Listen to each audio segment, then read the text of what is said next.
آج سے 30 سال پہلے لوگوں کے پاس ایک یا دو جوڑے لباس کے ہوا کرتے تھے. شادی کے اوپر لوگ کسی سے جوتے مانگ کے لے کے جایا کرتے تھے, یار تیرے جوتے اچھے ہیں, میں نے شادی پہ جانا. امیر بھی ایسا کرتے تھے, غریب بھی ایسا کرتے تھے. میرا ایک دوست مذاق سے کہتا ہے, پہلے جب کسی سے پوچھتے ہوتے تھے کیا حال ہے, وہ کہتا تھا شکر ہے.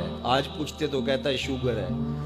تو بالکل حالات بدل گئے اور ناشکری پیدا ہو گئی ہے, برکت اٹھ گئی ہے, اللہ کی ناراضگی ہو گئی ہے. یہ ناراضگی کیسے ہوتی ہے؟ جب ہم اس کے حکموں کو توڑتے ہیں تو پھر وہ ہماری پرواہ کرنا چھوڑ دیتا ہے.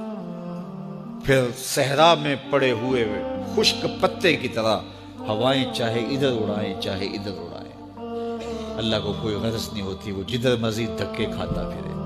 اور اگر کوئی اس کا ہو جائے پھر وہ اللہ کے ذمے ہوتا ہے, اللہ پھر اس کی حفاظت کرتا ہے. کوئی میلی آنکھ سے دیکھ کے جائے گا کہ کسی میں ہمت کیسے ہو. حضرت سفینہ رضی اللہ تعالیٰ عنہ جنگل میں بھٹک گئے تو انسانی بھوک سونگ کے شیر جب حملہ آور ہونے کے لیے قریب آیا تو حضرت سفینہ رک گئے اور شیر کی آنکھوں میں آنکھیں ڈال کے کہا, اور جنگل کے بادشاہ جانتا نہیں میں کون ہوں, میں رسول اللہ کا نوکر ہوں. اللہ اکبر. صاحب مشکات لکھتے ہیں کہ اس شیر نے دم ہلانا شروع کر دیا. وہ زبان حال سے کہہ رہا تھا تو رسول اللہ کا نوکر ہے تو پھر میں تیرا نوکر ہوں.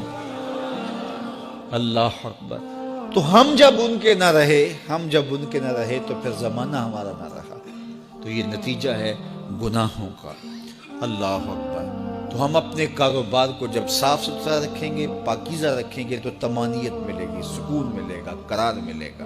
اللہ کے محبوب علیہ السلام کے ایک صحابی گھوڑا فروخت کر رہے ہیں تو ایک صحابی اور آئے تو انہوں نے کہا کہ یہ گھوڑا بیچتے ہو؟ کہا ہاں بیچتا ہوں. کتنے کا؟ کہا 500 درہم کا. تو عرب گھوڑے کے اوپر سواری کر کے چیک کرتے تھے, دیکھتے تھے, ٹرائی لیتے تھے. تو گھوڑے کے اوپر جب ٹرائی لی نا تو واپس آ کے کہا کہ اس کا 600 درہم لوگے؟ اس نے کہا میں تو 500 میں بیچنے آیا ہوں, تو تم 600 دیتے ہو تو بسم اللہ. تو پھر وہ کہنے لگے اچھا 700 لوگے؟ انہوں نے کہا کہ مجھے اور کیا چاہیے. تو کہا نہیں یہ گھوڑا تمہارا تو 800 کا ہے. وہ کہنے لگے ہاں میرا گھوڑا 800 کا ہے. تو کہا پھر 500 کا کیوں بیچ رہے ہو؟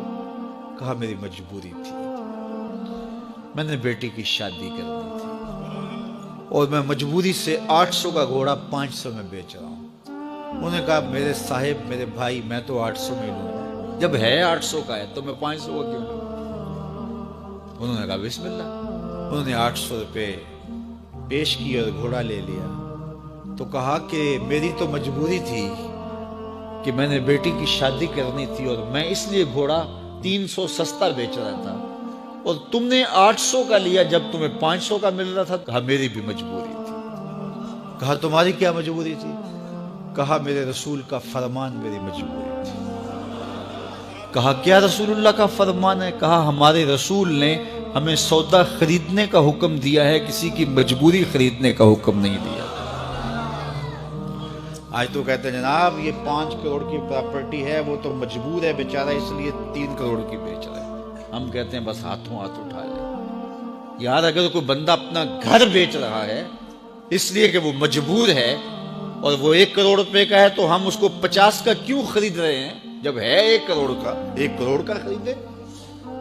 اور جو ساری زندگی لوگوں کی مجبوریاں خریدتے ہیں, فلاں پراپرٹی فلاں کی مجبوری سے خریدی, فلاں پراپرٹی فلاں کی مجبوری سے خریدی. کچھ لوگ اس طاق میں رہتے ہیں کوئی مجبور ہو تو اس سے خریدے. اللہ اکبر. پھر ایک وقت آتا ہے کہ یہ مجبور ہوتا ہے اور اس کی پراپرٹی کوڑیوں کے بل بک رہی ہوتی ہے. ہم نے اپنی آنکھوں سے ایسے مناظر دیکھے ہیں. تو کسی کی مجبوری نہ خریدیں, سودا خریدیں. طاق میں نہ رہیں کہ کوئی مجبور ہو تو سستا بیچے. جو اس کی قیمت ہے اس کی قیمت سے لیں, پھر دیکھنا کہ عرش کا رب اس کے اندر برکت کتنے ڈالتا ہے. شیخ سعدی فرماتے ہیں میں رود بہار کے جنگل میں تھا تو ایک آدمی چیتے پہ سوار اور ہاتھ میں سانپ کا کوڑا پکڑا میرے پاس آ کے رکتا ہے. تو سانپ کا کوڑا ہاتھ میں اور چیتے پہ سوار, تو میں ڈر گیا. جب میں ڈر گیا تو وہ مسکرا